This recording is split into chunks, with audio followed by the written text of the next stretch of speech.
Egyre több adat lát napvilágot Árpád népének származásáról és nyelvéről. Filmjeink rendkívül sok bizonyítékot mutattak be arra vonatkozóan, hogy népünk igen átgondolt és szervezett társadalmi rendszerben élt. Hogy a magyar ember olyan örökséget hordoz, amelynek következtetéseit néha még nem ismerjük kimondani.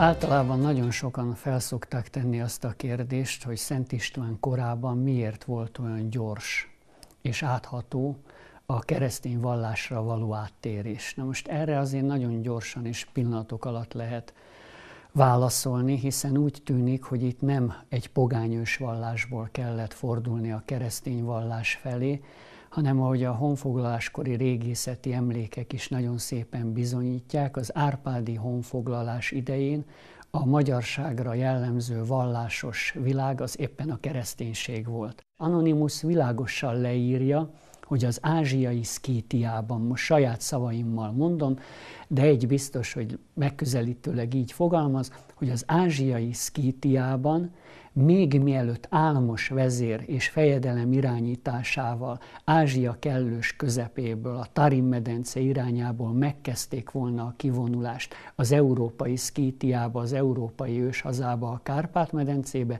ők már keresztények voltak. Tehát leírja, hogy álmosnak a Szentlélek ajándéka jutott, és ezért Szkítiában mindenki az ő tanácsai szerint intézte az országnak az ügyeit. Álmos fia Árpádról viszont azt írja megint csak Anonymus, hogy Árpád vezérnek a segítője a mindenség istene volt. Na most bármennyire hihetetlen, nem nehéz belátni, jóval Szent István előtt vagyunk.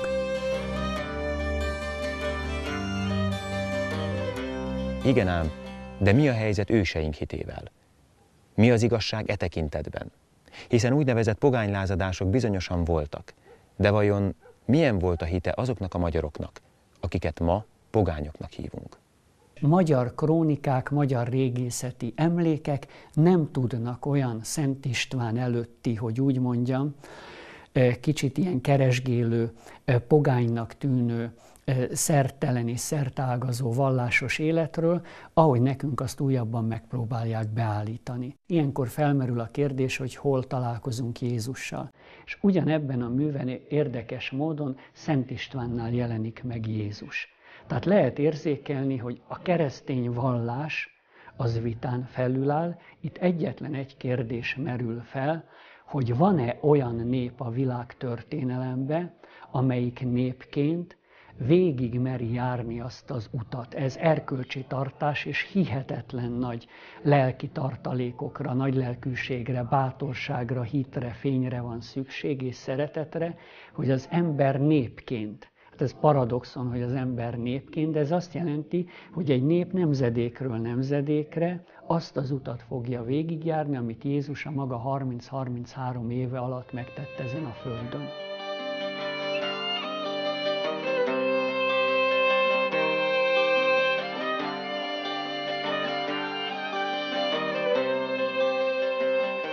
Ezért látjuk azt a képes krónikában, hogy amikor a Szent Istváni térítés és fordulat, hogy úgy mondjam, ideje elérkezik, akkor sem a képanyagba, pedig azért 12 nagyszabású, gyönyörű miniatúrában örökítik meg Szent István életpályáját, és hát lehet érzékelni, hogy annál könnyebb és hálásabb jelenet típus, hogy batyuzó szerzetesek begördülnek a Kárpát-medencébe, Pannóniára, Magyarországra, és buksik és varkocsos pogány eleink fejeit hajtogatják keresztvíz alá, és közben osztják a kultúrát. Na most ezt tényleg nagyon szépen meg lehetett volna örökíteni. Nyoma nincs ennek. De még csak annak se, hogy maga Szent István térítgetne. Érdekes módon a szövegben sincs ennek nyoma.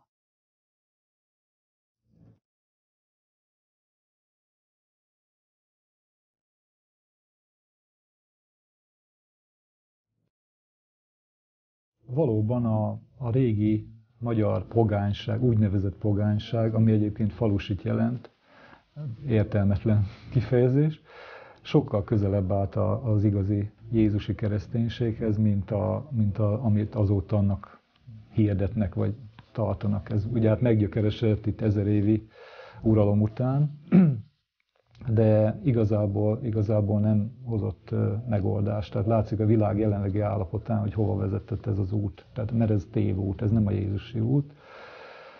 Szerintem a régi magyarság egy olyan több évezredes, illetve időtlen időkre visszanyúló ősi hitet őrzött, amelyből maga Jézus, az igazi jézusi tanítás is kinőtt. És az a tanítás volt hiteles és eredeti, és egy csodálatosan életpártoló volt valójában, nem pedig valamiféle életellenségre és szerelem ellenességre vezető tanítás.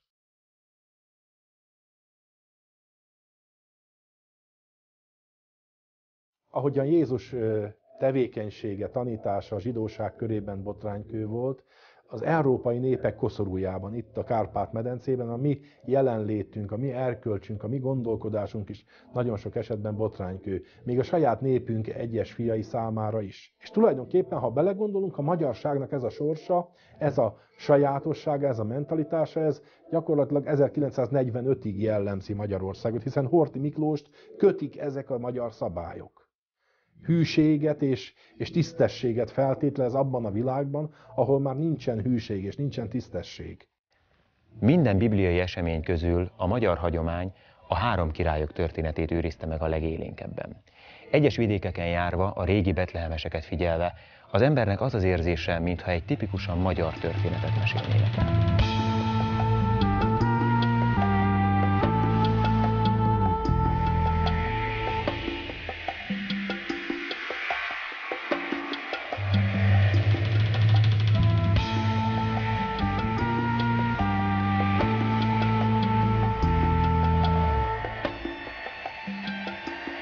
A magyar kereszténység vonulatában Szent István után megjelenik egy nagyon érdekes jellegzetesség és sajátosság.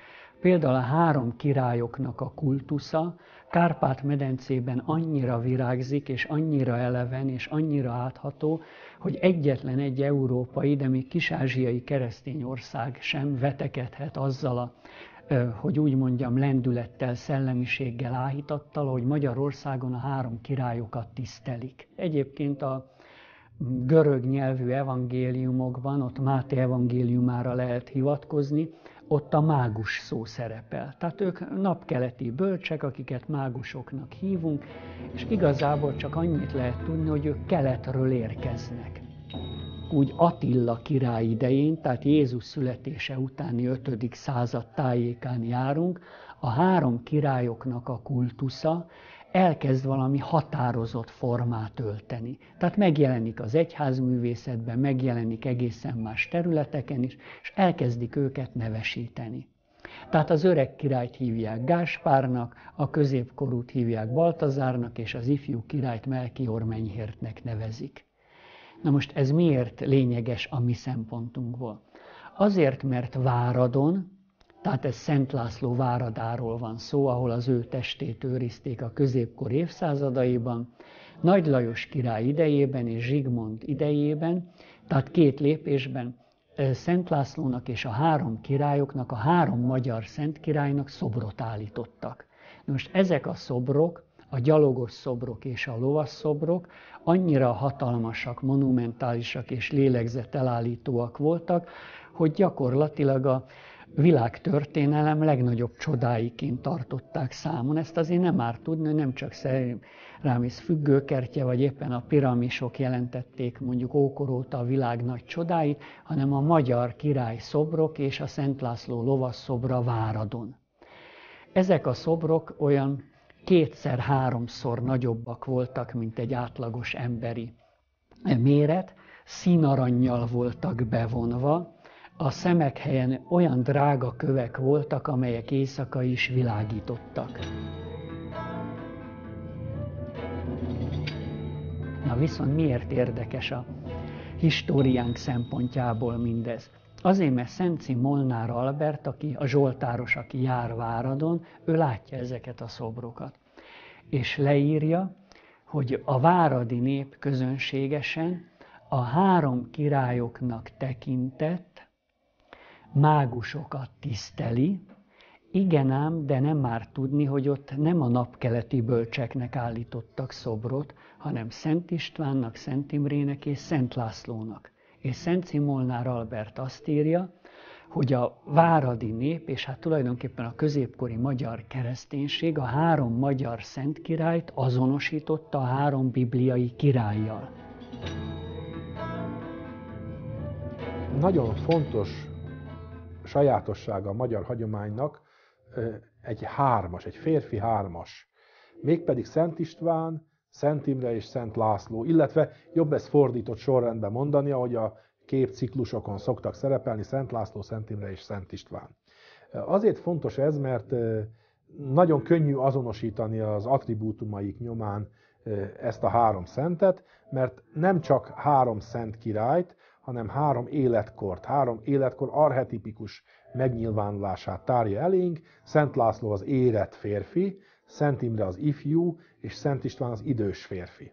És ez azért nagyon érdekes, mert az ő alakjuk tulajdonképpen Szent István előtt jóval megjelenik már a keresztény művészet ábrázolásaiban. Gondoljunk csak a ravennai székesegyház pártus ruhában hódoló 3 királyára, az ifjú, a középkorú férfi és az idős férfi, a 3 királyok személyében. Tehát valamilyen csodálatos egymásra íródás van itt is a magyar hagyomány és az egyetemes keresztény hagyomány között. Ugye nem véletlen talán, hogy pártus kelet felé mutató gyökerei vannak a 3 királyok imádásának, tehát a szent királyaink alakjai ráíródnak. Azonossá válnak, de úgy válnak azonossá, hogy egy absztrakt azonosság ez. A magyar kereszténység kialakulását számtalan titok övezi. Az egyik kultusz Szent László lovagkirály nevéhez kötődik. Fényes csatáit, alakját, szögnevű lovának nevét a mai napig őrzi a népemlékezet.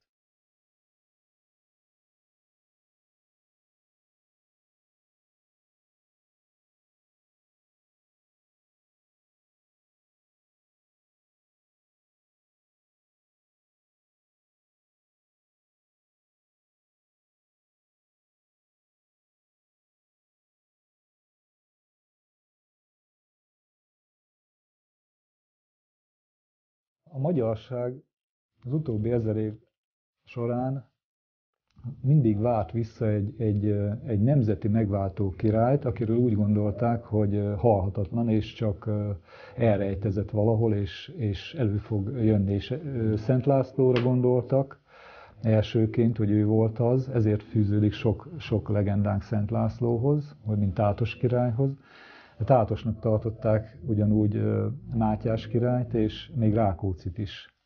És sok legendájuk szól arról, hogy Tátos lovon jártak, ugyanúgy Szent László, mint Rákóczi, mint Mátyás, hogy tátos képességeik voltak. Tehát most, ha ez nem is volt így, de a nép felruházta őket egy karizmatikus, megváltó nemzeti királynak a vágyképét vetítette rájuk, lehetne azt is mondani. És Gelencén lehet látni igazából, hogy a Szent László történet és a Jézus történet hogyan illeszkednek egymáshoz. Mert az északi falfelület felső emeletén a Szent László történetet látjuk, Szent László harca a Kunvitézzel. Egy emelettel lejjebb viszont vele párhuzamosan a Jézus passziója veszi kezdetét. Tehát ez azt jelenti, hogy felső emeleten Szent László kivonul Váradról, van egy ilyen jelenettípus, egy emelettel lejjebb Jézus pedig bevonul egy várba, ez maga Jeruzsálem. És ilyenkor válik izgalmassá az, hogy tulajdonképpen hogy lehetséges az, hogy egy megváltás történet és egy Szent László történet teljesen párhuzamosan fut egymás mellett. Na még egy példát érdemes lenne itt megemlíteni, hogy teljes egészében érthető legyen a jelenség oka, ez Velemér. Na most Velemérre, hogyha valaki elmegy, és ez megint csak vitán felül áll az, ami bennünket ott fogad, mert föl lehet ismerni, fel lehet fedezni. Azt lehet látni, hogy megjelenik Szent László király, és megjelenik a szenvedő Jézus is, a keresztre feszített Jézus. És az ember nézi Szent László királynak az arcát, és nézi Jézus Krisztus arcát. Akkor azt tapasztalja, hogy az arcok azok megegyező arcok. Tehát Szent László Jézus arcával jelenik meg, Jézus pedig Szent László arcával jelenik meg. És az emberbe felmerül egy kérdés, hogy valaki már mutasson nekünk az egész kereszténység területéről, nem csak a római és nem csak a bizánci, hanem a kopt kereszténység, a szíriai kereszténység, a nesztoriánus kereszténység területéről, vagy akár a manikeizmus területéről olyan egybeesést, hogy egy népnek, egy országnak a királya rendre évszázadokon keresztül Jézus Krisztusi szerepkörben jelenik meg. Na most ez példátlan. Hát ha én Magyarországon mondjuk áhítatot, vagy lelkiséget akarnék ébreszteni, akkor elsősorban erre figyelmeztetnék. Tehát ez azt jelenti, hogy magyar királyok fölemelkednek arra a lelki-szellemi rangra és méltóságra. Ez nem azt jelenti, hogy Szent László egyenértékű Jézussal. Ez azt jelenti, hogy a saját életében a jézusi példát tökéletesen megvalósította. A Szent László személye körül kialakult kultusznak nem csak szakrális okai voltak. Hozzájárult ehhez egy-két igencsak evilági tulajdonsága is. Feljegyezték, hogy igen szép férfi volt, közel 2 méter magas, aki a kor szellemének megfelelően a csatákban is mindig az élen járt. Számtalan ütközetben vett részt, és szinte minden győztes csata helyszínéhez közel született róla egy-egy monda is. Igazi lovagkirály volt. Jól példázza ezt a legismertebb freskó története is, ahol egy egyszerű magyar lányért kockáztatta az életét.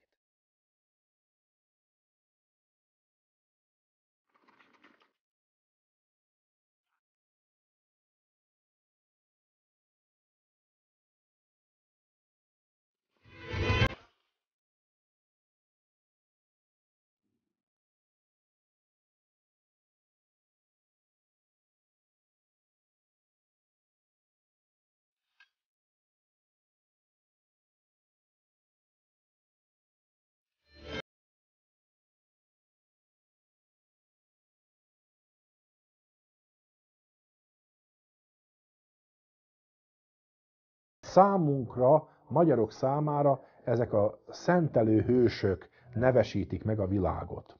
Szent László király, amikor a földön járt, az olyan régen volt, hogy még lágy volt a kő, akkor ott hagyja szerte a Kárpát hazában a lova patkónyomát, ott hagyja szerte a Kárpát hazában a lábanyomát, moldvai csángók világában nem tisztázott, hogy Szent István vagy Szent László, ott hagyja a seggepartját a kősziklába, mert még lágy volt a kő, ez egy bogdánfalvi monda töredéke, a Kík kő nevű hegy tetejéről Szent István vagy Szent László lova ivott a szeretből, mikor megkérdeztem a kedves öreg csángó asszonyt, hogy hát de hogy lehet az vagy 15 kilométer, azt mondta erre, hogy hát mert igen nagy lova volt.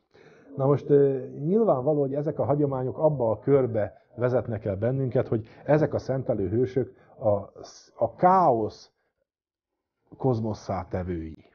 Istennek valamiféle alkotó társai az alkotásban. Isten akaratát, Isten küldetését teljesítik itt a világban, és ők nevezik meg számunkra a helyeket.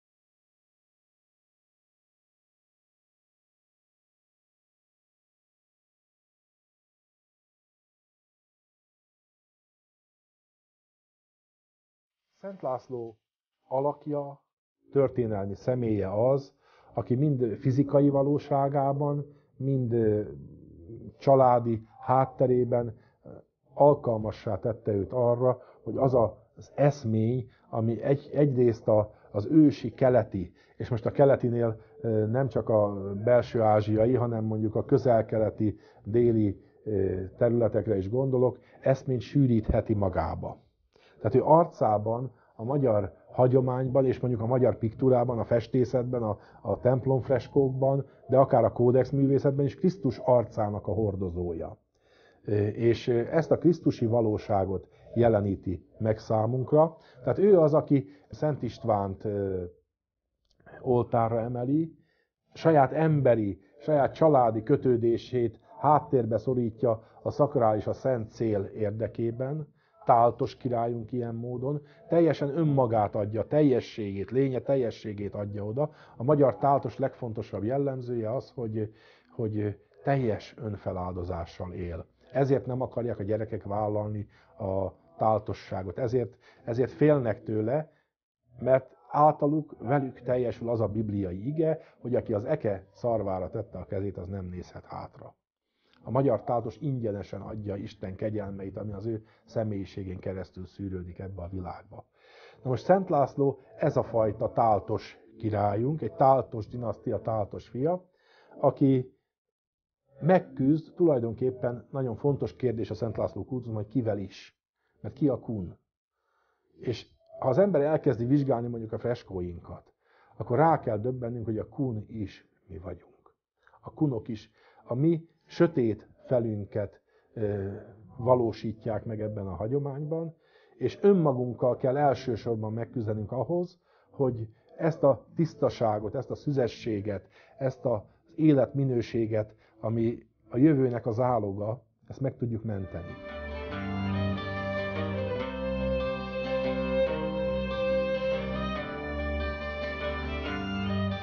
Szent László Váradról indul ki.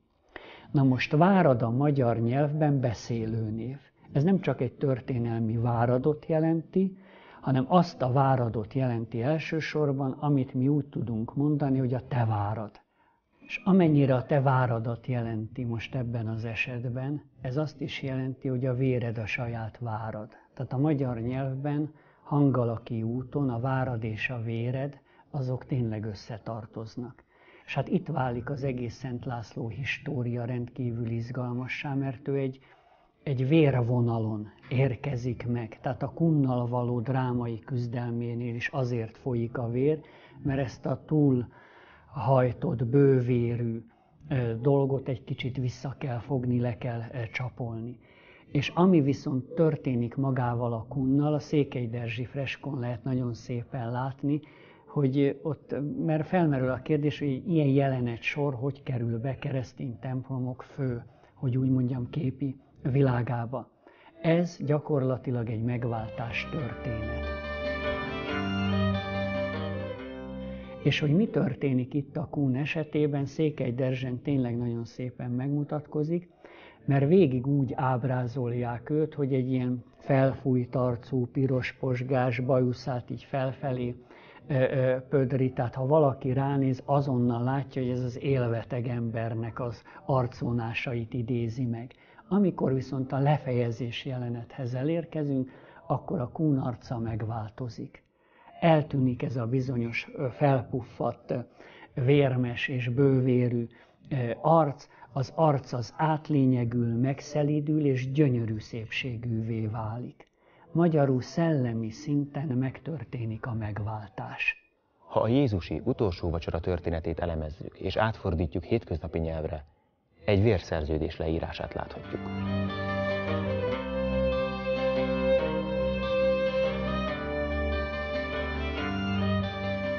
Jézus nem egy alkalommal figyelmeztet arra, hogy az ő teste bizony étel, az ő vére bizony ital.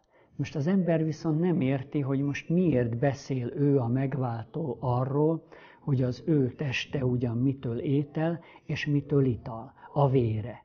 De az utolsó vacsora asztalánál perdöntő módon igazolódik ennek a misztériumnak az egész gondolatköre, hiszen ott rámutat a kenyérre, és azt mondja, hogy ez az én testem.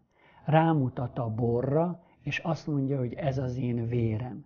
Na most a világon egyetlen egy nyelv van, és ezt nagyon meg kell jegyeznünk. Tehát egyetlen egy nyelv van, és ez nem az arámi, nem a latin, és nem a görög, és nem más egyéb nyelv. Ahol a két különböző szóból, ha összeillesztjük őket, megszületik egy új minőség, egy új szó. Ez pedig a testvér. És az ember természetesen első pillanatban arra gondolhat, hogy ez egy véletlen. Igen ám, de Jézus tovább bővíti itt a mondatokat, és azt mondja, hogy ti már nem a szolgáim vagytok, hanem testvéreim és barátaim. És hát tulajdonképpen itt vagyunk a magyar kereszténység forrásvidékénél.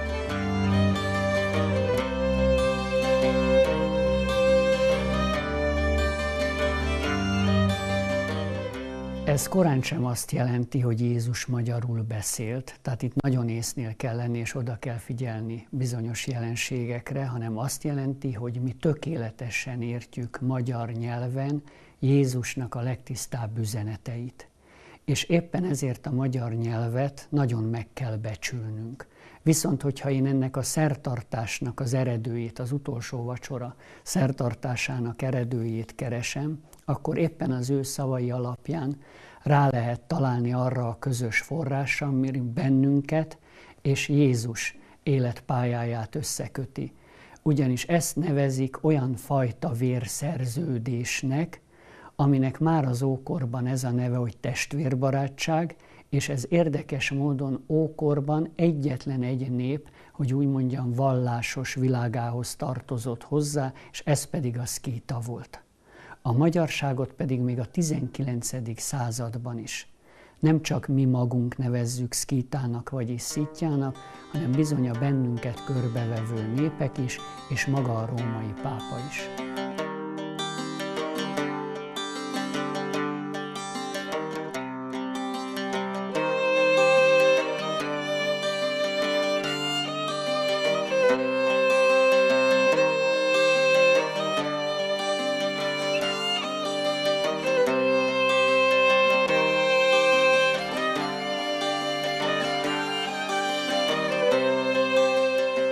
A magyar lelket kell keresni, mert a magyar lélek nem pusztult el. Ami nagyon fontos a keresztény tanításunkban, hogy az az alap, hogy Isten erősebb, mint a sátán. A világosság erősebb, mint a sötétség. A fény mindig győz. Krisztus Urunk legyőzte a halált, annál rosszabb helyzetben, mint Krisztus Urunk volt, amikor sírba tették, nem lehet lenni. És harmadnapra föltámadott. Tehát ez a föltámadásba vetett töretlen és vidám hit kell, hogy jellemezzen bennünket a legrosszabb időkben is. Mert ezzel nem tud az ellenoldal, nem tudnak a sötétség erői mit kezdeni, mert éppen azért irigyek ránk, mert ez a hit ő bennük nincs meg.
Sopron a hűség városa.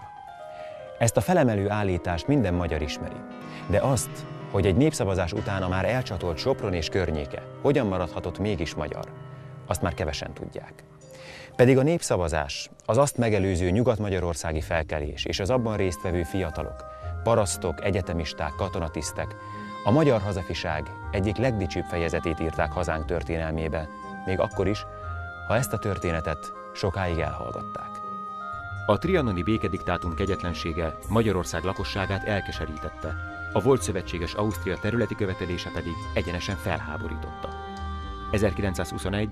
augusztus 20-án Sopronban tömegtüntetésre került sor. A soproniak és rábaköziek ezrei tiltakoztak az elszakítás ellen. Augusztus 21-e lett volna a hivatalos átadás napja. A magyar hatóságok, ha vonakodva is, de kiürítették az átadásra kijelölt területeket, így Sopront és környékét is. A város összes hivatala elköltözött, majd a nemzeti hadsereg kivonása is megtörtént. Úgy tűnt, hogy itt már csak a csoda segíthet. Segíthet. A csodát úgy hívták, Rongyos Gárda.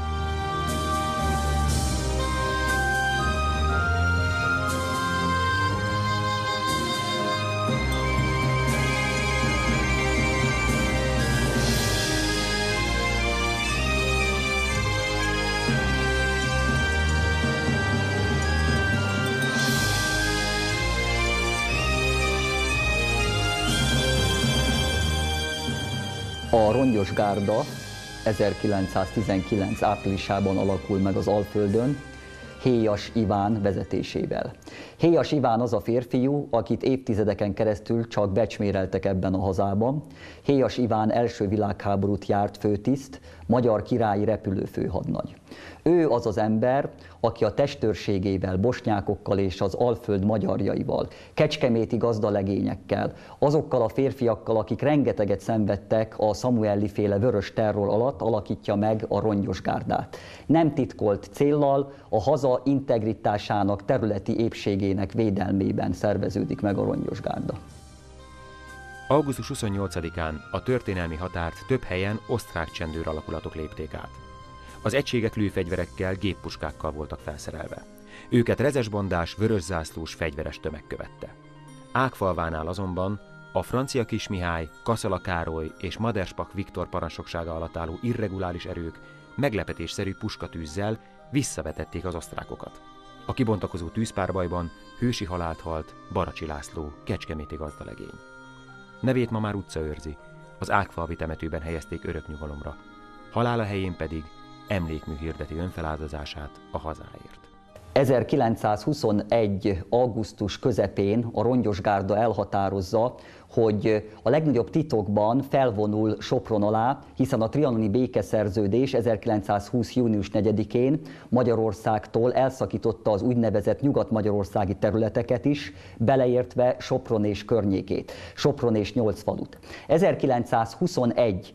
augusztus 28-án a Héjas Iván vezette Rongyos Gárda az első alakulat, mintegy 117 főből álló alakulat, amely Ágfalva, Sonfalva és Címfalva térségében rálő a bevonuló osztrák csendőrökre.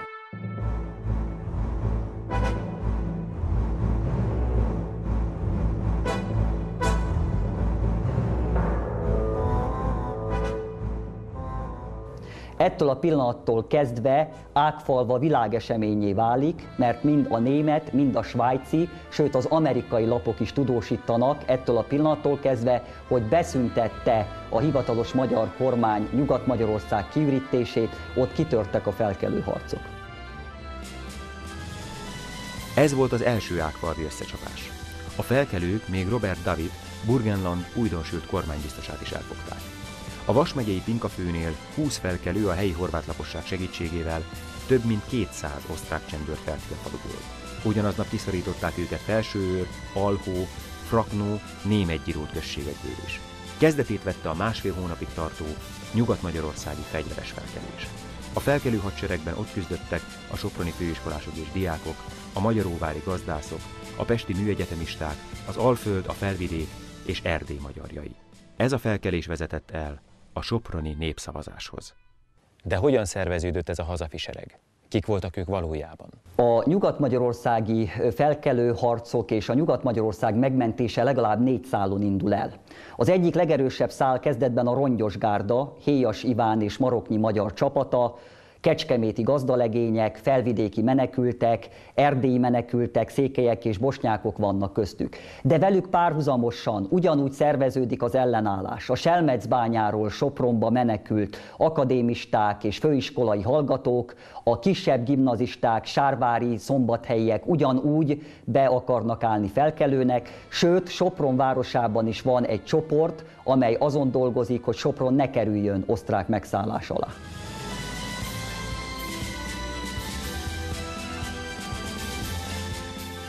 Nem különbehívó alapján jelentkeztek Sopronban vagy Magyaróváron, hanem a helyzet szülte kényszer, illetve a saját lelkiismeretük parancsa volt az, ami odavitte őket.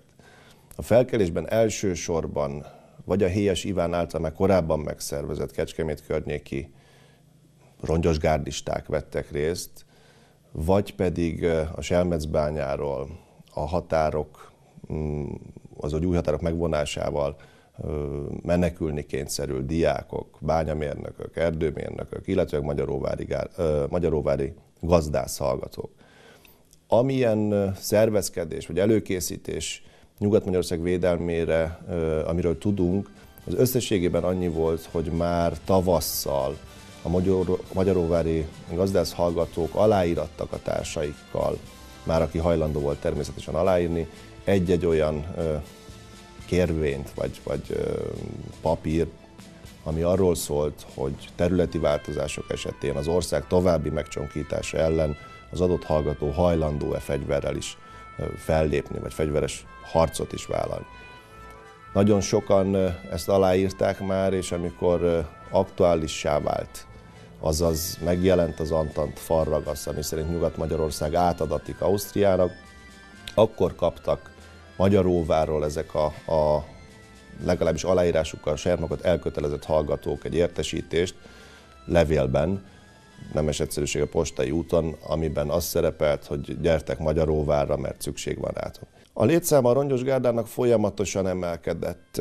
Ahogy kiderült, hogy harcokra fog sor kerülni, azaz az osztrák kormány életbe lépteti, vagy él azzal a lehetőséggel, ami a számára juttatott, hogy Nyugat-Magyarországot annektálja, már hirtelen, hogy megindult a felkelésben résztvevők létszámának a növekedése, de ez soha nem haladta meg a 3500-4000 főt. A Rongyosgárda ellátottsága mindvégig az egész felkelés alatt nagyon rossznak minősíthető. Nem volt olyan hivatalos szervezete Magyarországnak, vagy szerve Magyarországnak, amelyik támogatta volna. A csendőrség egyes alakulatai adták át fegyvereiket, illetve korábban a fürstenfeldi osztrák laktanya kifosztásával jutottak fegyverhez a felkelők. De sem kötszerre, sem gyógyszerre, sem élelmiszerre, szervezett formában nem számíthattak. A helyi lakosság, illetőleg egyedül a Tormai Cecil vezette Magyar Nőszövetség volt az, akik nagyobb mennyiségű utánpótláshoz juttatták a felkelőket. Hogyan harcoltak ezek a fiúk? Volt-e katonai kiképzésük? Annak ellenére, hogy a felkelésben többségében diákok vettek részt, ezek nagyobb része részesült katonai kiképzésben, sőt nagyobb része megjárta az első háború hadszíntereit.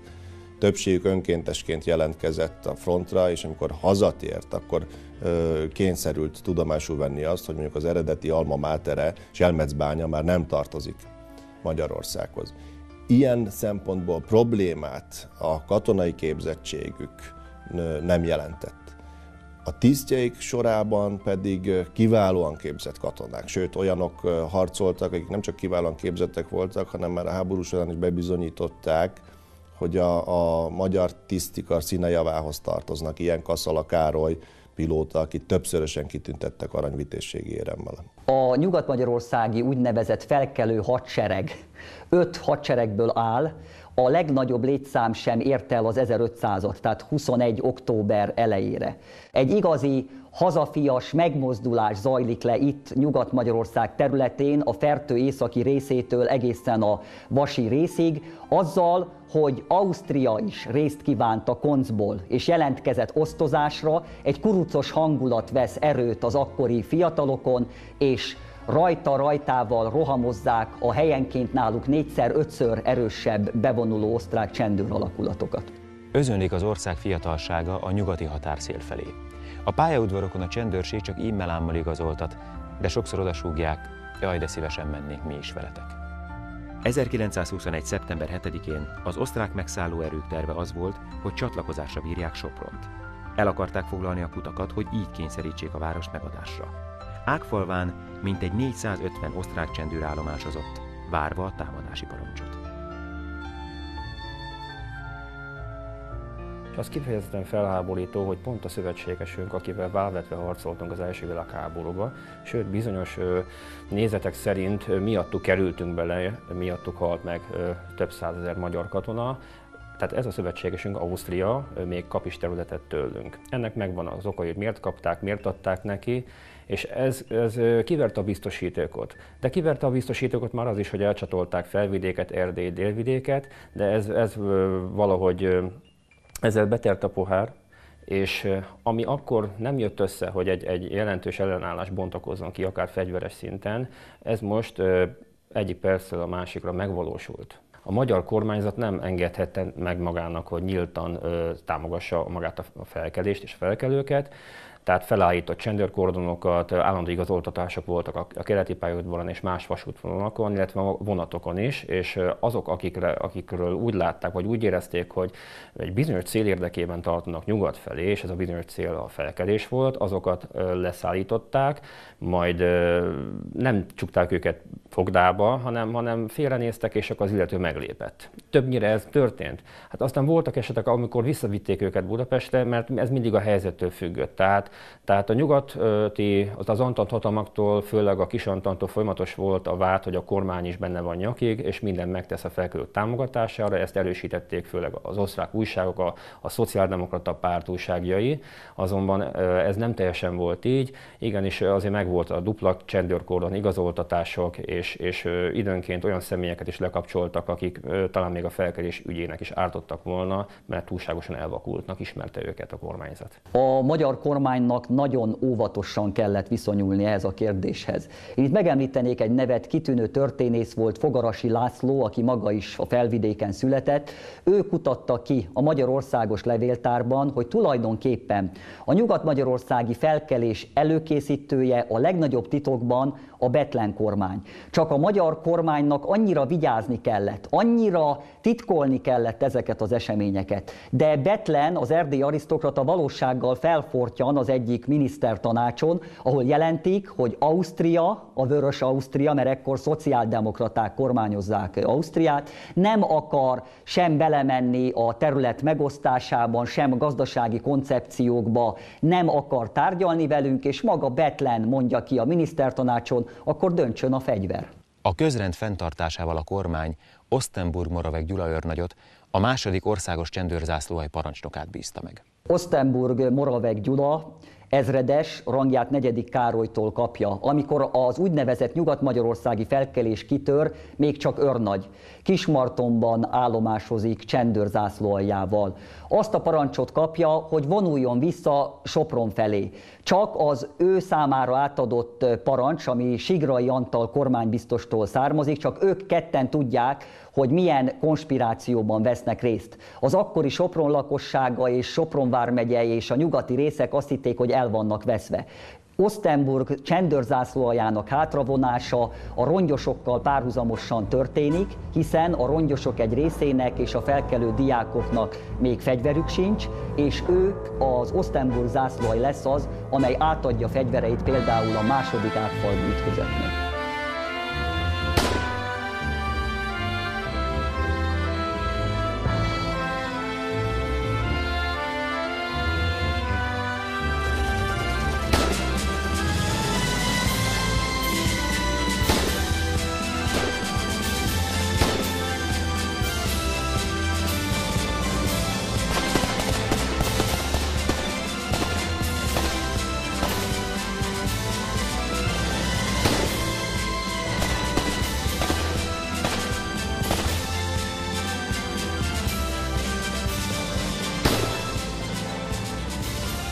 1921. augusztus 29-én az első győztes csata után Ostenburg-Moravek Gyula Sopronba felsorakoztatja zászlóalját a Széchenyi téren.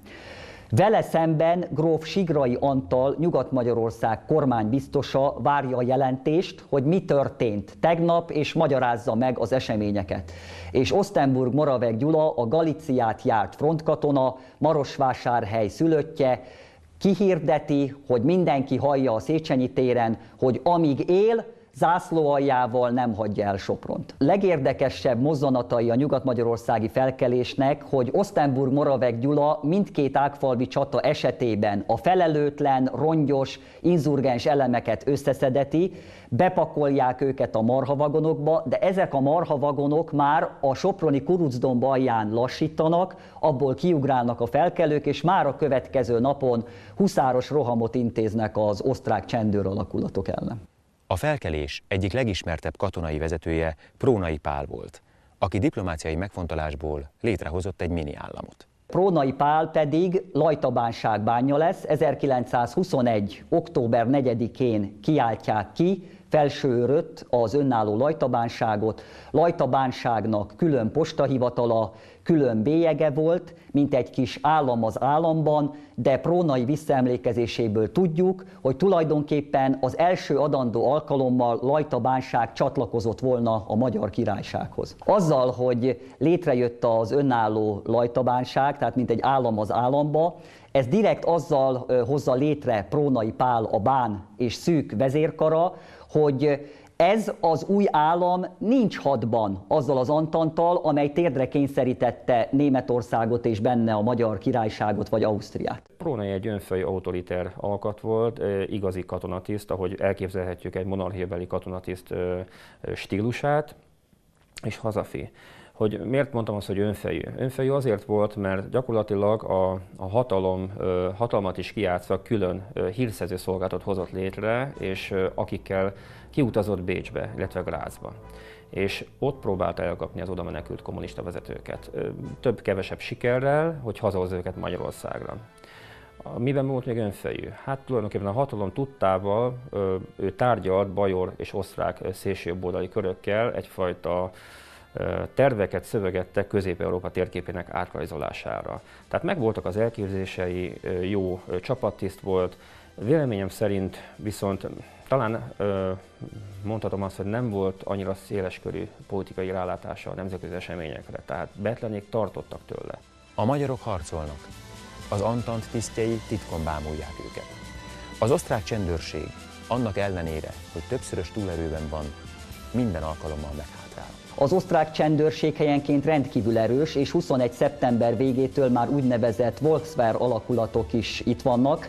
A magyar rongyosok állandóan ezt a kurucos harcmodort alkalmazzák velük szemben. A gyors, meglepetésszerű támadás az, ami ilyenkor segít, illetve mindenféle furfang. Itt visszatérnék Héjas Ivánra, aki például zseniális módon a vasúti szállítást alkalmazza a Fertő északi részén, és meglepetésszerűen egy fél nap alatt 6 faluból veri ki az osztrákokat. A felkelők el is ismerték, hogy sokszor a csendőrök feje fölé lőttek. Tehát nem akarták, hogy oktalanul vér folyjon, és maga úgy kell elképzelni a csatározásokat, hogy gyakorlatilag jöttek a csendőrök, a felkelők feltartóztatták őket, és folyamatos tüzeléssel, erős tüzeléssel folyamatosan a túlerőben, mindig túlerőben lévő csendőröket meghátrálásra kényszerítették, történtek halálesetek.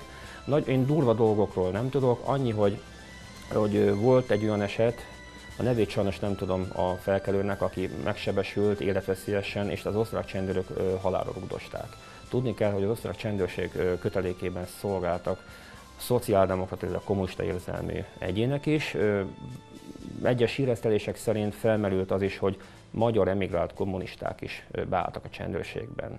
A rongyos gárda kurucőseik hagyományait követve trükkök sokaságát vetette be a túlerővel szemben.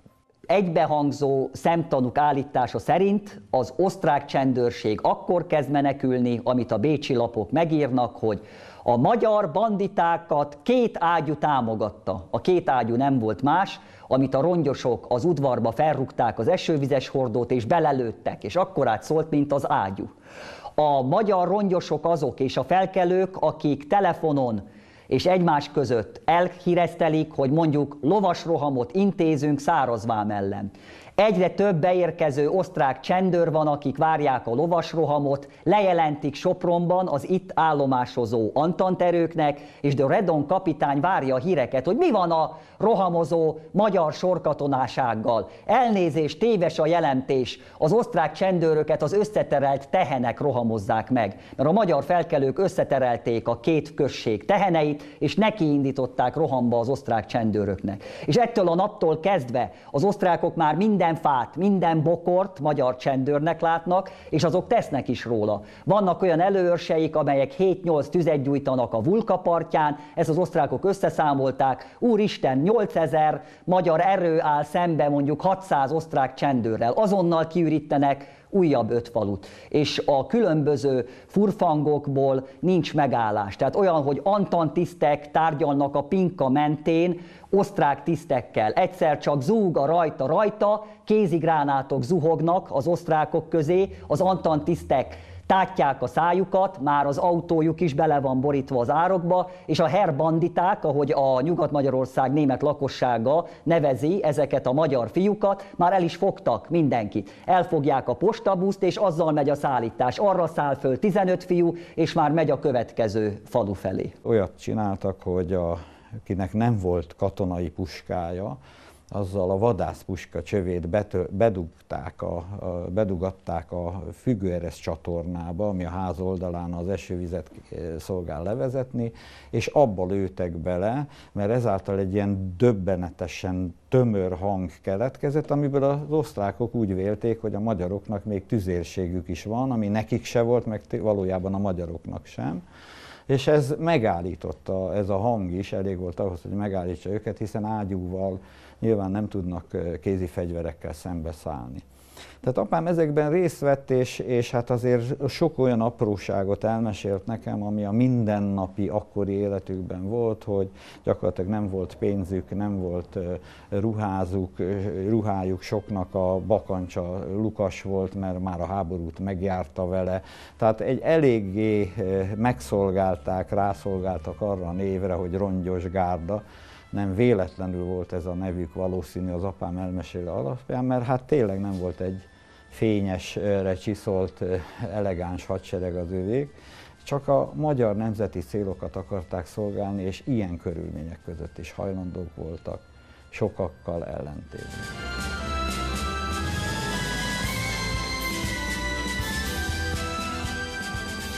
A nyugat-magyarországi felkelés másfél hónapja alatt tulajdonképpen a magyar összefogás, a magyar összetartást láthatjuk. Mindenki összejátszik mindenkivel.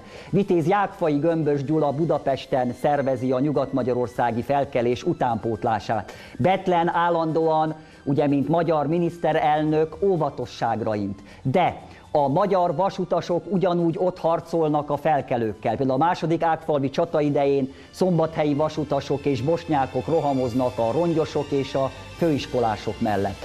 Teljesen mindegy, hogy kinek mi a pártállása, ezt így szoktuk megfogalmazni, hogy rongyosok és urifiúk, volt különítményesek, veterán katonák, frontharcosok együtt rohamoznak és éneklik reggeltől estig, hogy Bécs várában sír a német, fáj a feje a szegénynek, mert a lajtán napok óta, hetek óta áthallik a magyar nóta. És a magyar nóta egészen Velencéig elhallatszott. Olyannyira, hogy 1921. október 11 és 13-a között Sopron és a környező 8 falu sorsáról kénytelenek voltak népszavazást kiírni. Szokták azt mondani, hogy, és ez gyakorlatilag közszájon forgott abban az időben, és később is, hogyha nincsenek felkelők, akkor nincs Sopron. Tehát szükséges volt a felkelés, a fegyveres erő fellépése ahhoz, hogy kapcsán konferenciát hívjanak össze, de a dolog nem ilyen egyszerű, ugyanis és elég rizikós volt és összetett. Tehát a fegyveres felkelés lehetőséget a kormány is megkockáztatta, hiszen azért nyílt titok volt, a kormány támogatta ezt az akciót, hanem is teljesen, és szándékával állt mindent megtenni azért, hogy ebből egy úgymond akár diplomáciai, politikai jellegű győzelmet kovácsoljon, ami sikerült is. Tehát a fegyveres felkelés, ha nem történik meg, akkor Ausztria nem lesz rákényszerítve arra, sőt maga a Kis-Antal és az Antant sem, akinek már elege volt a fegyveres felkelésekből, meg a népszavazásokból, szeretett volna rendet tenni Közép-Európába, a nyugalmat látni. Ha nincs ez a fegyveres felkelés, akkor nincs konferencia, és Sopron nem a miénk. Nincs soproni népszavazás, ha nem lett volna 1,5 hónapig tartó küzdelem Nyugat-Magyarországért.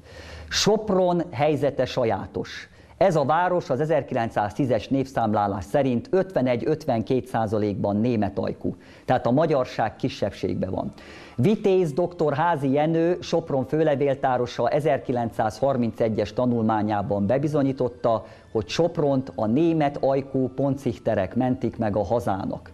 Vannak olyan körzetek, ahol tömegével soproni német ajkú pontszichterekek laknak, ők is Magyarországra szavaznak. Nem csak a soproni pontszichterekek, tehát a német ajkúak, hanem a horvátok is Magyarország mellett szavaztak volna. Fényes példája ennek Kópháza, amely 1921. december 16-án 73%-ban szavaz Magyarországra. Azonban Bánffy Miklós külügyminiszterhez gyengébb vagy rosszabb értesülések érkeztek, és bizonyos falvakat kizárnak a népszavazásból. Bánffy Miklós, aki szintén erdélyi arisztokrata, kiváló regényíró, 25 év című visszaemlékezéséből tudjuk, hogy így fogalmazott. Fájdalmas volt a döntés, de nekünk döntést kellett hozni. Ezért meghúztuk azt a határt, amelyet mi úgy gondoltunk, hogy biztos és magas százalékban lesz a népszavazása mi javunkra. Ha Sopront és a környező 8 falut nézzük, 65,5%-os a magyar győzelem. Az ország, amely lélegzett visszafolytva várta az eredményt, rájött, hogy a soproni példa legalább részben lemosta a trianoni gyalázatot.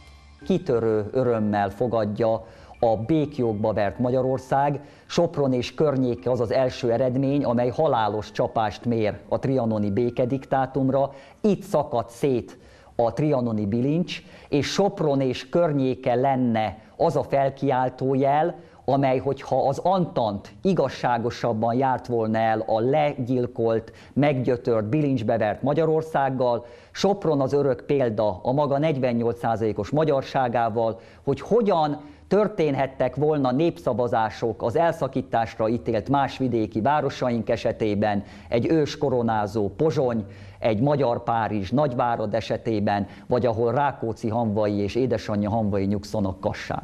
A Rongyosgárda feladatát végrehajtotta, de amikor hívta haza, jó 17 év múlva újra összesereg lett. A Rongyosgárdának nem volt vége, a Rongyosgárda élt továbbra is, mindenki hazament a polgári foglalkozásához, tartották a kapcsolatot egymással, és 38-ban, amikor lehetőség volt arra, hogy felvidéket visszakapjuk, majd Kárpátalját, akkor a hatalmakat Horthyék egy kis noszogatással próbálták jobbállátásra bírni. Ez gyakorlatilag abban merült ki, hogy a Rongyosgárdát és más csapatokat újra szerveztek, és átküldték a határon őket, és gyakorlatilag gerilla akciókat intéztek a cseh katonai létesítmények ellen, Felvidék területén, majd később Kárpátalja területén.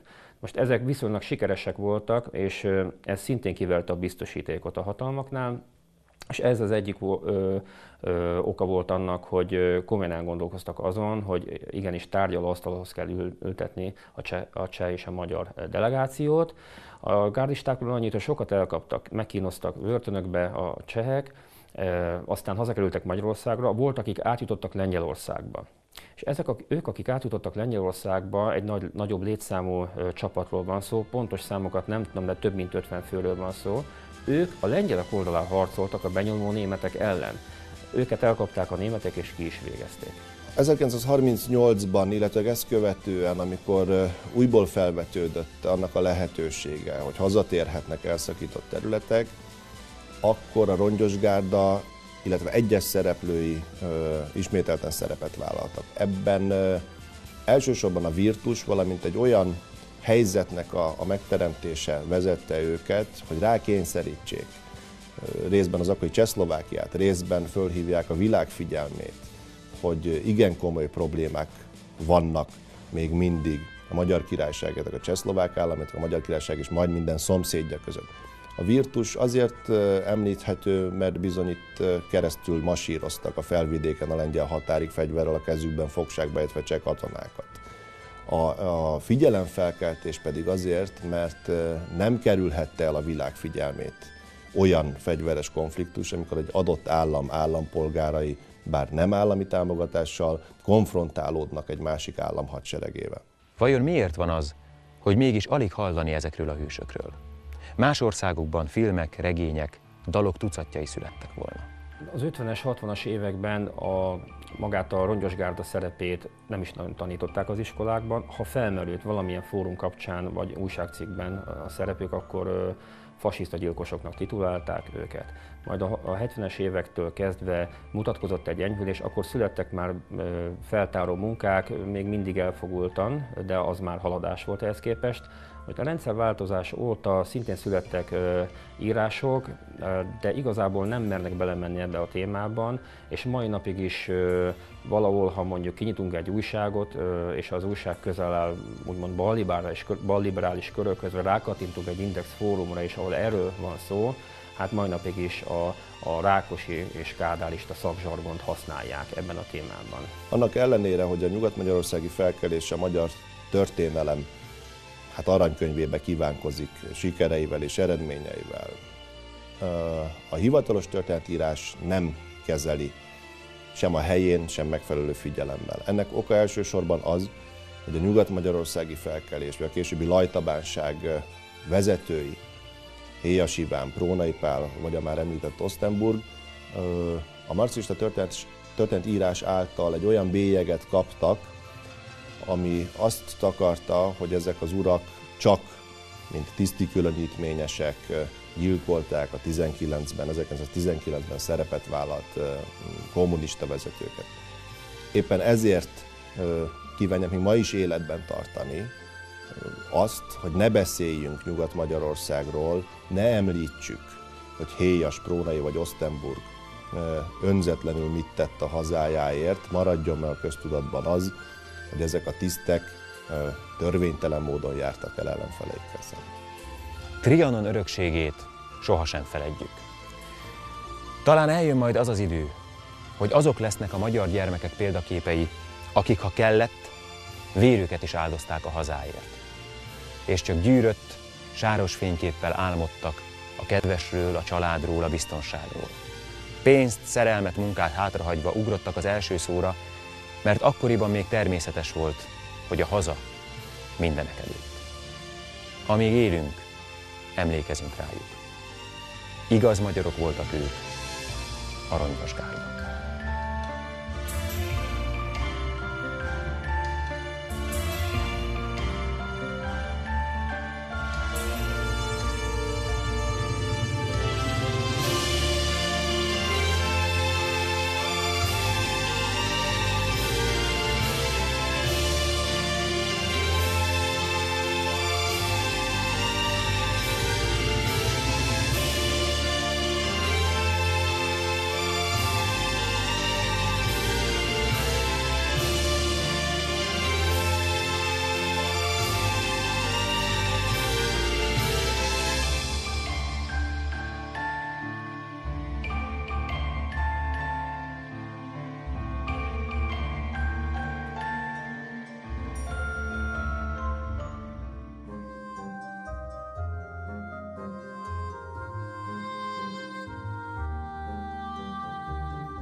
Az a szóbeszéd járja Amerikában, hogy két intelligens faj létezik a Földön, az emberek és a magyarok.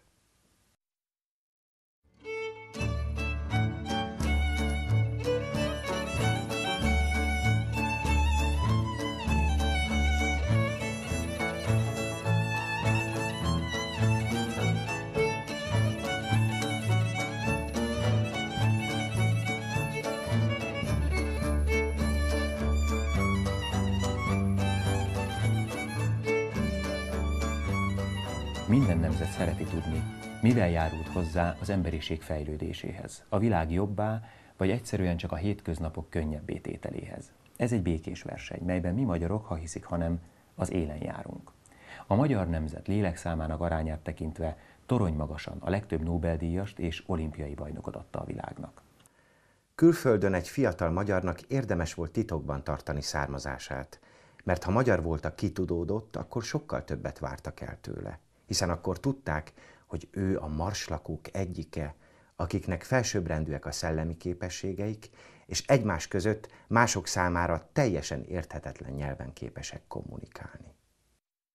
Elmesélek önöknek egy rövid történetet. Egy olyan történetet, melynek részletei bármelyikünk életébe beilleszthetőek lennének. A helyszín az elképzelt madagaszkári királyság. Egyszer volt, hol nem volt. Volt egyszer a madagaszkári királynak egy titkára. A titkárnak már korán reggel nagyon sok dolga volt. A reggelihez elkészítette a király speciális, csak a számára összeállított porlevesét. Meggyújtotta a gyertyákat, majd leszaladt, hogy ellenőrizze a kilovagláshoz szükséges részleteket. Beállította a kengyelszíjat, megigazította a nyerget, majd elugrott a leszállópályához, hogy 10 órára készen legyen a helikopter, mely a királyt szállítja a programjára. Visszaszaladt az étkezőbe, vetett egy pillantást a kikészített cseppekre, C-vitaminra, melyeket az ifjú hercegnek minden reggel be kellett vennie. Felszaladt hozzá, felkeltette, megigazította a kikészített fehérneműket.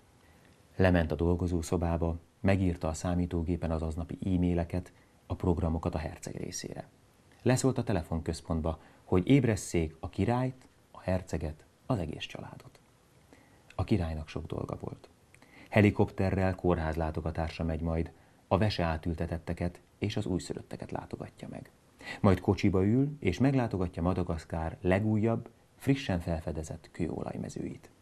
Előtte a házi vetítőben, az óriás plazmatévén megnézi a számára készített színes filmet. A titkár leszaladt a biztonsági főnökhöz. New York térképe fölé hajoltak, és megtervezték a másnapi látogatás útvonaltervét. Indult a nap, már hallotta is a király lépteit. A történetben szereplő összes tárgyat magyar ember találta fel. Még Madagaszkárnak is volt magyar királya, gróf Benyovszky Móric. De menjünk szépen sorjában. Korabeli felfedezések bizonyítják, hogy őseink voltak az elsők, akik cserélhető alsóruhát hordtak. A mai fehérnemű korabeli megfelelőjét. A korabeli szkíta magyar prioritásnak több összetevője volt. Egyrészt a félelmetes visszacsapó íj, melyről már korábbi filmjeinkben szóltunk. Másrészt a nagy távolságok megtételét lehetővé tévő hattáprendszer. A mai fogalmak szerinti granulátumok feltalálása. Levesport, tejport őseink lényegében a mai eljárásokkal készítettek. Hadi útjaikon nem volt szükségük élelmiszer utánpótlásra. Az akkori kor fogalmai szerint hadseregünk rendkívüli sebességet ért el.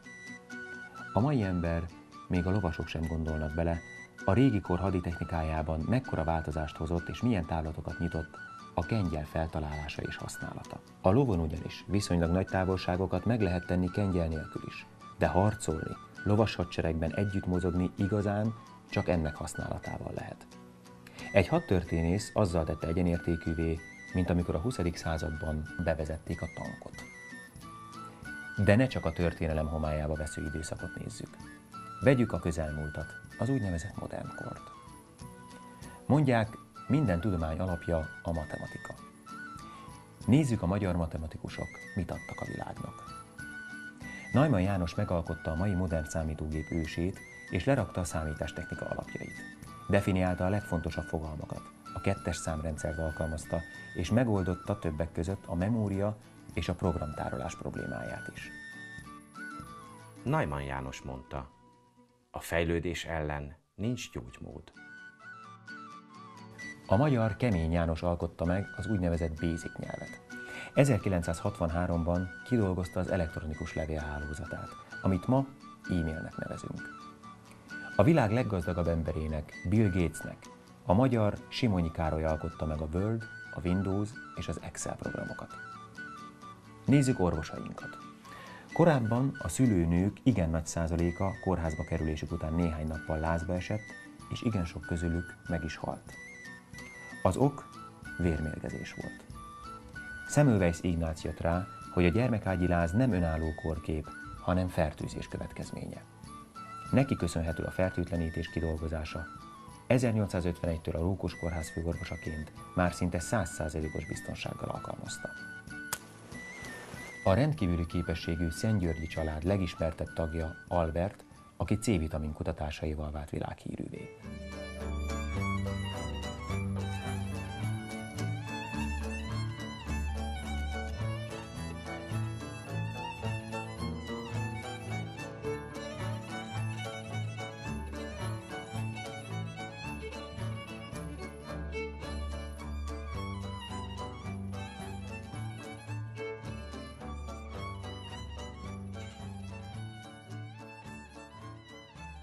Az első sikeres veseátültetést végrehajtó orvost Ullmann Imrének hívták.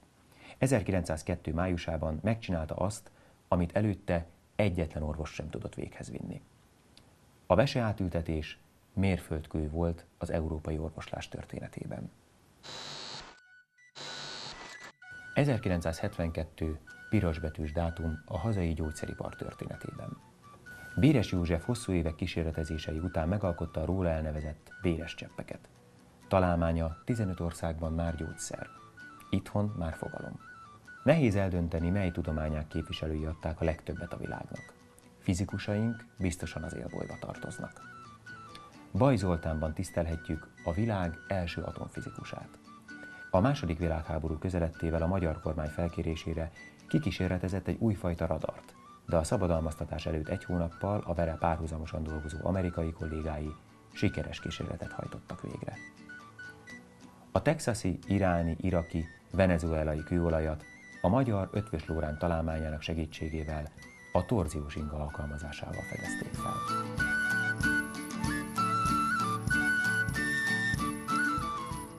Norman Macrea, az Economist főszerkesztője megjegyezte: az amerikai movie szó valószínűleg a magyar mozi szóból ered. Cinikusan hozzátette: a magyarok Amerikában sokkal előbb megteremtették Hollywoodot, mielőtt az ennél ártalmatlanabb atombombát megcsinálták volna. Eötvöst 3-szor jelölték Nobel-díjra. Emellett 1894 és 95-ben vallás- és közoktatásügyi miniszter volt. Kossuth hamvainak hazahozatalát is részben neki köszönhetjük. A holográfia módszerének felfedezése Gábor Dénesnek köszönhető. Nevét mégis inkább a plazma TV feltalálójaként ismeri a világ. Korát 40 évvel megelőzve már 1960-ban ismerte a titkát. 1861-ben Jedlikányos fizikus megalkotta élete főművét, a dinamót. Jó 10 évvel előbb jött rá az úgynevezett dinamó elvre, mint Siemens, az üzemképes dinamó megalkotója. Jedlikányos nagyságát bizonyítja, hogy emiatt az elsőség szerinte is a jóval kedvezőbb körülmények között dolgozó kollégáját illeti. 5, 4, 3, 2, 1, fire.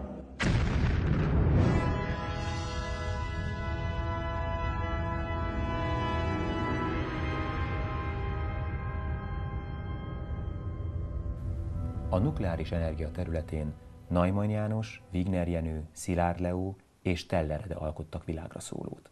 Szilárd Leó mindvégig fellépett az atomenergia békés felhasználásáért, az ő nevéhez fűződik az úgynevezett láncreakció ötlete.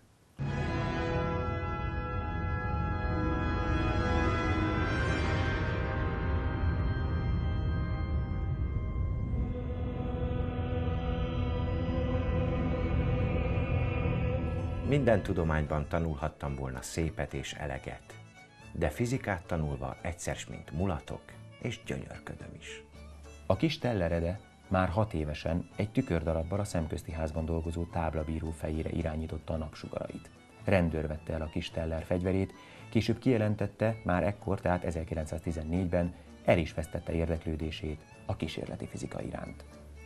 1949-ben a Szovjetunió végrehajtotta első sikeres atomrobbantását, ezért az Egyesült Államok megbízására a magyar zseni kidolgozta a hidrogénbomba elvét.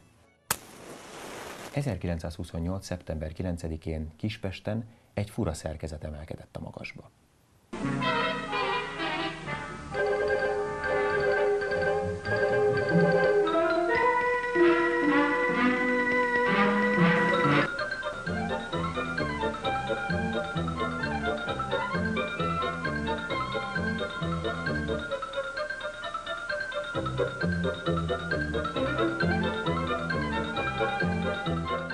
Fel tudott szállni függőlegesen, később 8-asokat is leírt.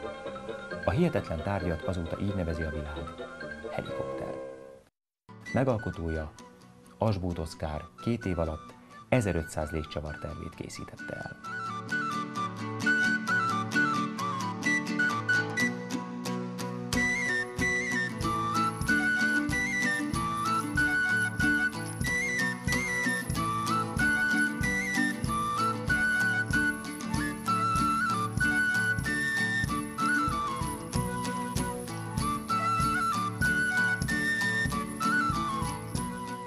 Korábbi névrokona, Asbóth Sándor, Kossuth segédtisztje, később Lincoln tábornoka lett.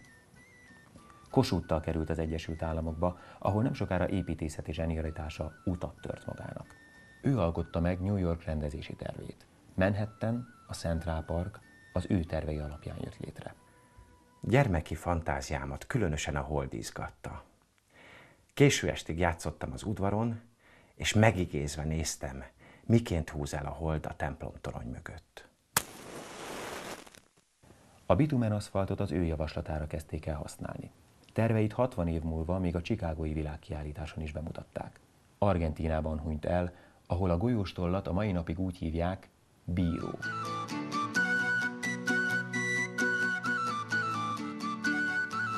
Nem véletlen, hiszen alkotója Bíró László volt. Ő tökéletesítette a mosógépet, találta fel a golyós dezodort. Mint autóversenyző ő alkotta meg az automataváltót, amit 1932-ben a General Motors megvásárolt. Apropó autó. A karburátor 2 jó barátnak, Bánki Donátnak és Csonka Jánosnak köszönhető. Ők alkották meg az első magyar személygépkocsit is. A világ első sorozatgyártású autója, a Ford legendás T-modellje is magyar mérnök munkája. 1905-ben Henry Ford alkalmazta a fiatal magyar konstruktőrt, Galamb Jánost. Ez a döntése később a világ egyik leggazdagabb és legismertebb emberévé tette Fordot. A T-modellből 20 év alatt 15 millió darabot adtak el. Minden 10. amerikai a Galamb által tervezett autóval járt. 1999-ben a T-modellt az évszázad autójának választották.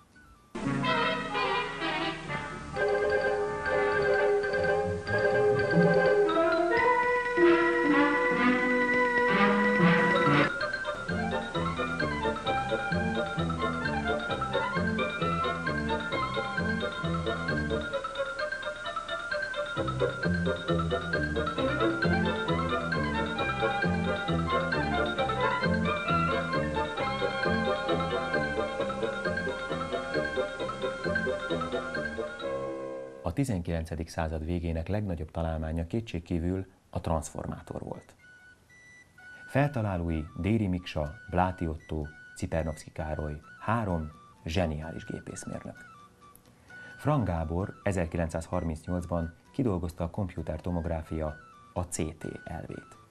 Az Oscar-díjas Cukor Adolf hollywoodi irodájában volt egy álláskeresőket figyelmeztető kiírás: nem elég magyarnak lenni.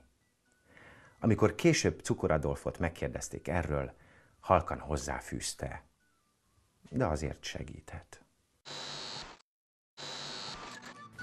Goldmark Péter Károly találta fel a színes tévét, a mikrobarázdás hanglemezt, a gyógyászati monitort és a radarzavarót.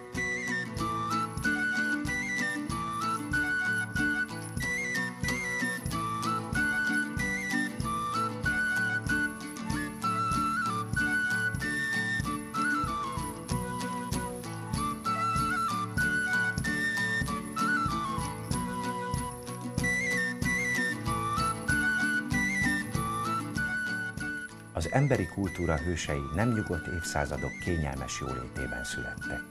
Nem akkor volt rájuk szükség.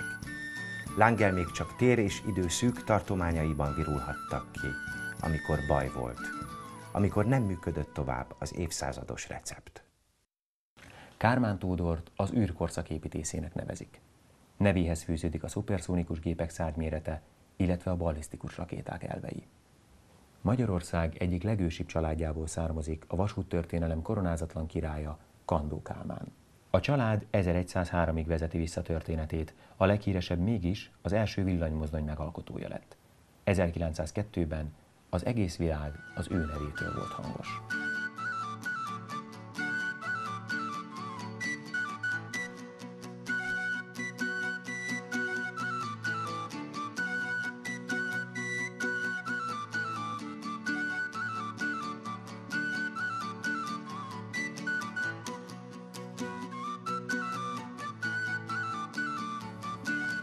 De lapozgassunk csak a magyar zsenik históriás könyvében.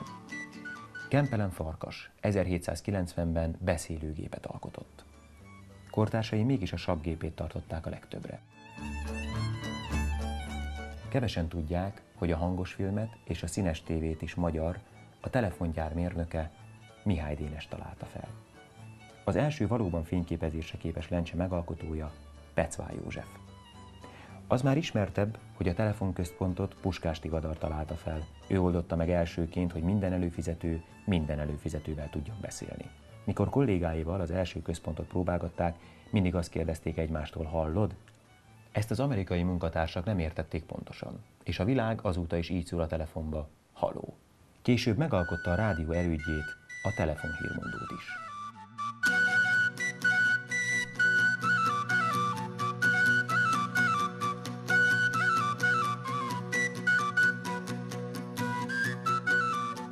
A világ első repülésre is alkalmas léghajóját Schwarz Dávid tervezte. Özvegyétől vásárolta meg a terveket egy német katonatiszt, bizonyos Zeppelin. A világ a tömegméretekben gyártható biztonságos gyufát magyar embernek, Irényi Jánosnak köszönheti. A villanykörtének nevezett Wolfram szálas izzó a Tungsram kutatóinak, Hamana Sándornak, Just Ferencnek és Bródi Imrének a munkája.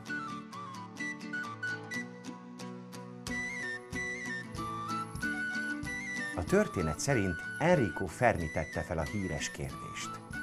Vajon hol késnek a földön kívüliek, ha az intelligencia kialakulásának valószínűsége a világegyetemben oly magas? Szilárd Leó válasza ez volt. Itt vannak közöttünk, csak magyaroknak mondják magukat, és mások számára teljesen valószerűtlen nyelven beszélnek. E filmből rengeteg találmány és név kimaradt. Amit bemutatott, az talán olyan, mint egy sötét szobában meggyújtott Irényi gyufa. Fényénél sokat látunk, de nem mindent.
Most a magyar nyelvről lesz szó, amit pontosabban úgy fogalmazhatunk meg, hogy a ma magyarnak nevezett nyelvről. Ugyanis, mint ahogy Darai Lajos pontosan megfogalmazta, mi már akkor is ezt a nyelvet beszéltük, amikor azt még nem nevezték magyarnak. Azt jelentem én most ki, nem először, és nem én vagyok az első, hogy a magyar nyelv, ősnyelv, ha csak nem az ősnyelv. Azóta létezik, amióta ember. Ezt a nyelvet nevezik ragozó nyelvnek. Mit jelent a ragozás? Az, hogy épp szavakat teszegetünk egymás után, és azzal úgy fejezzük ki a gondolatainkat. Kis ágak keletkeznek így egy-egy gyökre épülve, és ez végtelenségig burjázik, ezért egyszerűen meg sem mondható, hogy hány magyar szó van, mert annyi tudunk teremteni, és ez pontosan ugyanolyan szerkezet, mint például a fa. Tehát van a nagy törzs, abból ágak, az ágakból vékonyabb ágak, még kisebb ágak, azokból megint kisebb ágak nőnek ki. A szavak teremtésével fraktál, tehát szerkezetet hozunk létre, mint a fa, az érrendszer, stb.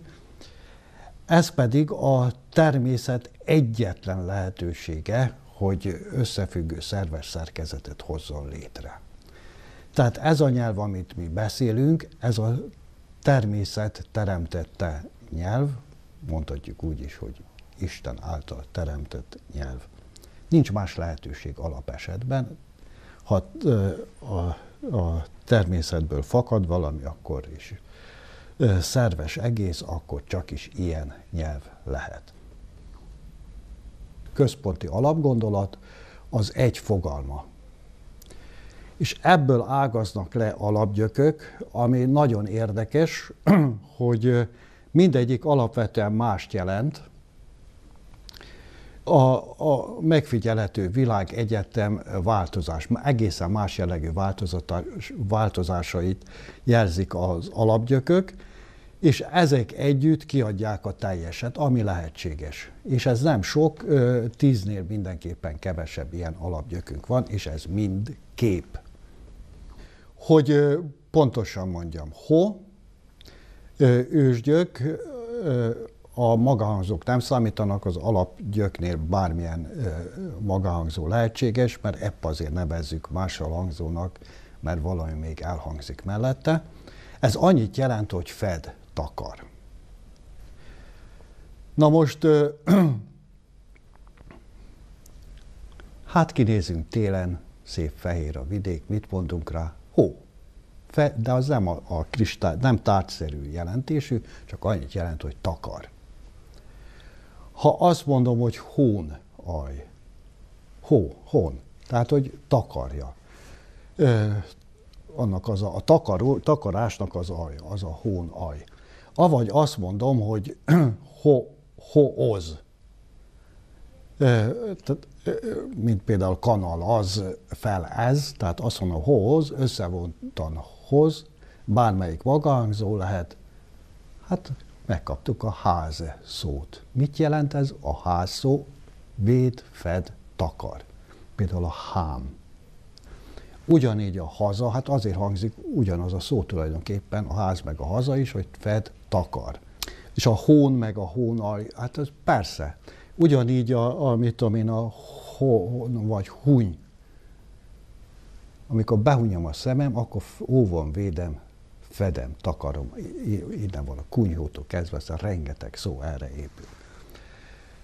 Tehát ez így működik. Van egy alapgondolat, egy képet tessék elképzelni a hó esetében, hogy fed, takar. Ezek az alapgyökök, például az a moz, mozog, abból van moga, munka, stb. Vagy a tá, kismama, és azt mondja a gyerekének, mikor elindulnak, hogy megyünk tehát, hogy elfele ebből szintén egy kis szótárnyi szavunk van, és mindig azt jelenti, hogy például tanya, szétterülő, távoli, stb. A tenyér, nem sorolom. Megfelelően kiválasztva az alapgyököt, a világegyetemben bármi meghatározható. azt már világosan látjuk, hogy ez a nyelv a Kárpát-medence ősnyelve, és legalábbis a nyelvünket tekintve, ezt Magyar Adorján már kimondta a 30-as években, hogy nem jöttünk mi sehonnan sem. Az alaplakosság sem jött sehonnan sem, itt volt. Különösképp például a csángók, akikre a genetikusok csak azt tudják mondani, hogy a csángókról nem mutatható ki, hogy jöttek volna valahonnan.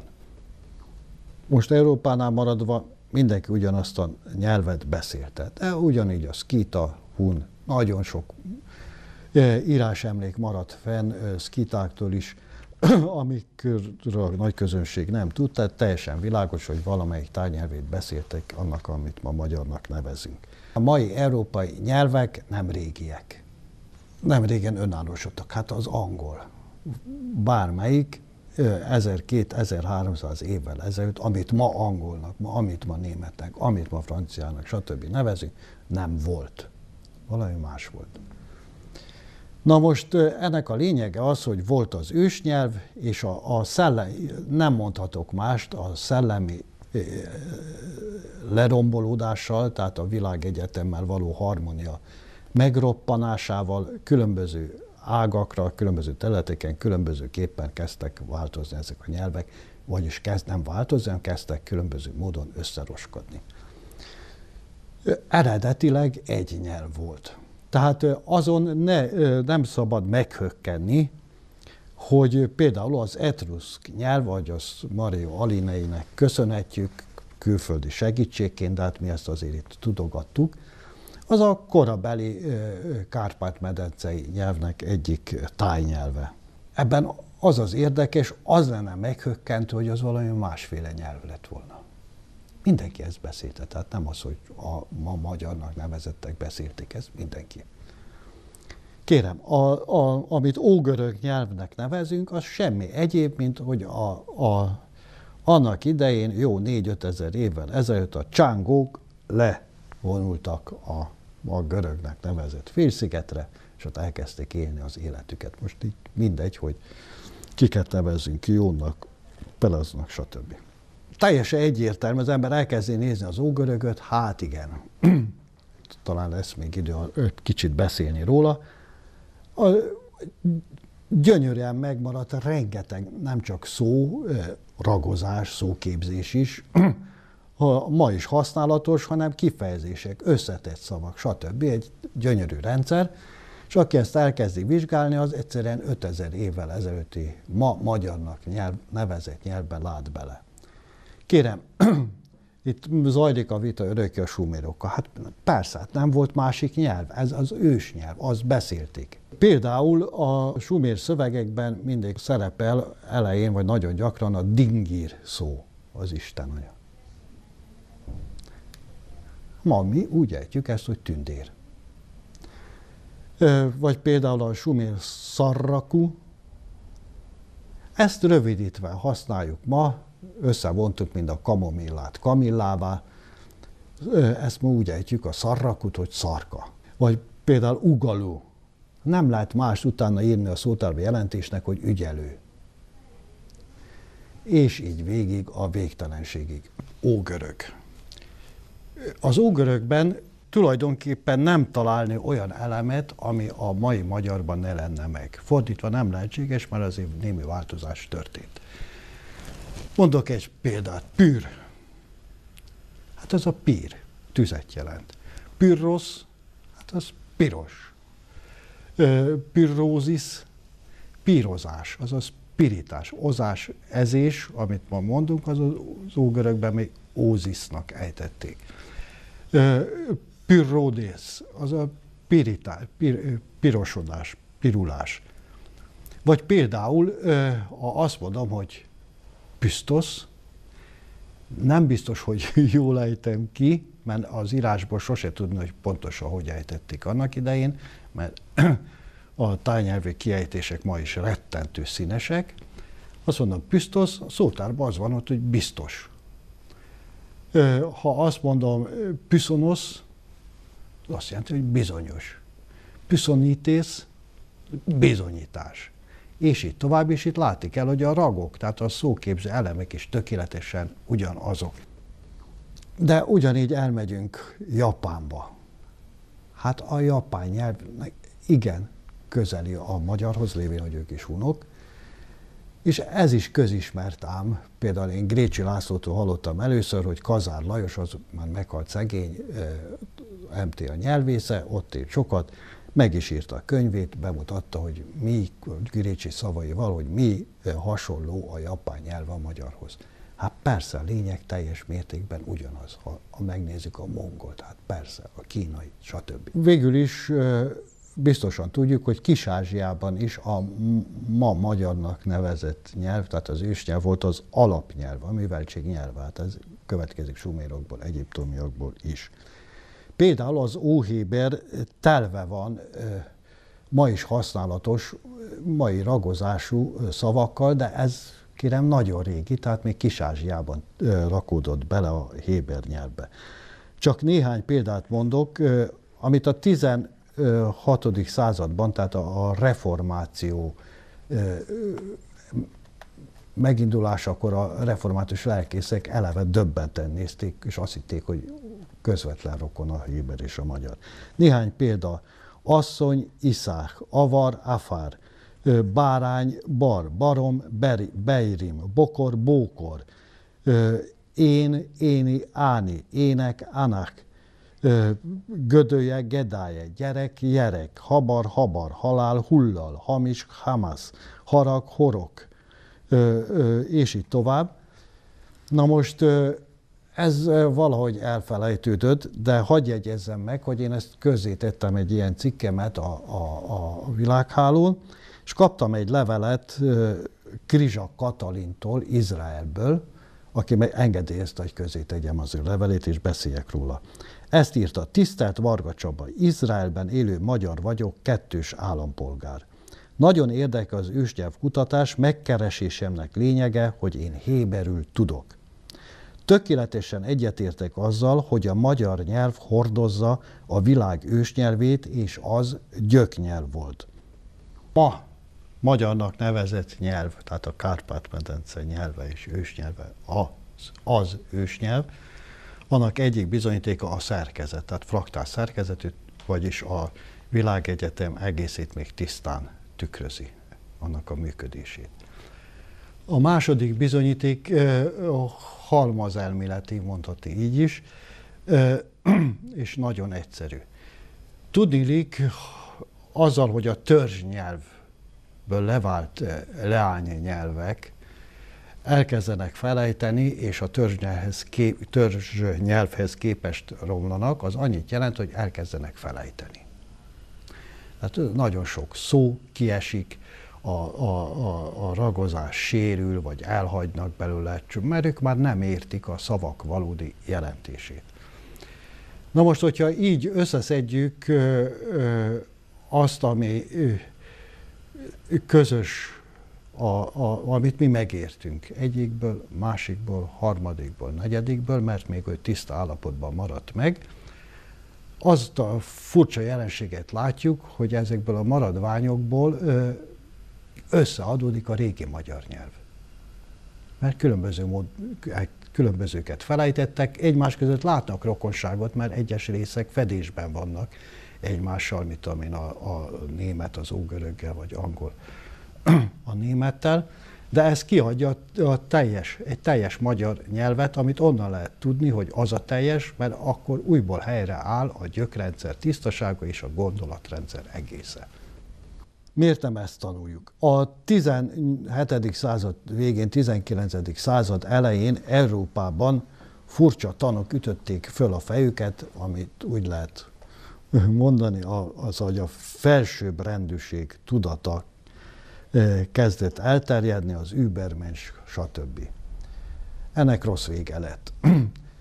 Na most az európaiak mindenben úgy gondolták, hogy a világ legfejlettebb népei ők, világ legfejlettebb szellemiséget ők képviselik, a világ legfejlettebb nyelve az övéké.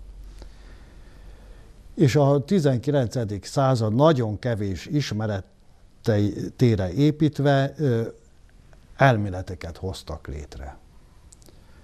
Így adódott például, hogy a nyugatiak azok indo-európaiak.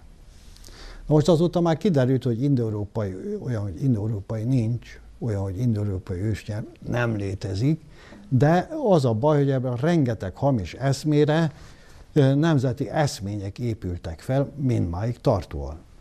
Na most visszavonni azt, hogy nincs olyan, hogy indoeurópai, nincs olyan, hogy árja, egyszerűen, hogy ezt hivatalosan megtennék, összeomlana a mai hatalmi rendszer. Mert az emberek abban a tudatban élnek. Tehát létrejött az indoeurópai eszmevilág, ami sohasem volt egyéb, mint hogy a hatalmi rendszerek változtak. Úgy tessék elképzelni, hogy állig fejfegyverzett hatalmas csapatok egyszer csak megjelentek rabolni, betörtek a békés Európába. Itt békés élet volt. Írtottak mindent, amit tudtak, raboltak, stb. Több változat volt, ez az egyiknek jó neve van, hogy a kurgán műveltség, betört Európába, ez a kurgán műveletlenség. Lényege az, hogy ezek a rétegek, a betört rabló hadak egyszerűen uralkodó réteggé váltak. Aztán jöttek mások is. Itt nem a nép cserélődött le, az uralkodó rétegek változtak. Csak hogy ez a hódítói szellem a mindenkori uralkodó rétegben aztán folyamatosan megmaradt. Tehát a nép az ugyanaz az ősnyelv van itt teljes Európában, és ez mindenben kimutatható, bármelyik nyelvben. Ugyanez mondható a mi sorsunkra, a Kárpát-medence sorsára is. Hát az, hogy jöttek a hunok, szóval azt a butaságot elképzel, hogy üres a Kárpát-medence, jöttek a hunok, tele Kárpát-medence. Jöttek vagy 20 000 egyébként. Tehát nem abból éltek katonák. Aztán elmentek, tehát a hun vezérkar egyszerűen elment, vagy szétszakadt több ágra, stb. És akkor azt mondják, hogy üres a Kárpát-medence. Jönnek az avarok, megint tele a Kárpát-medence.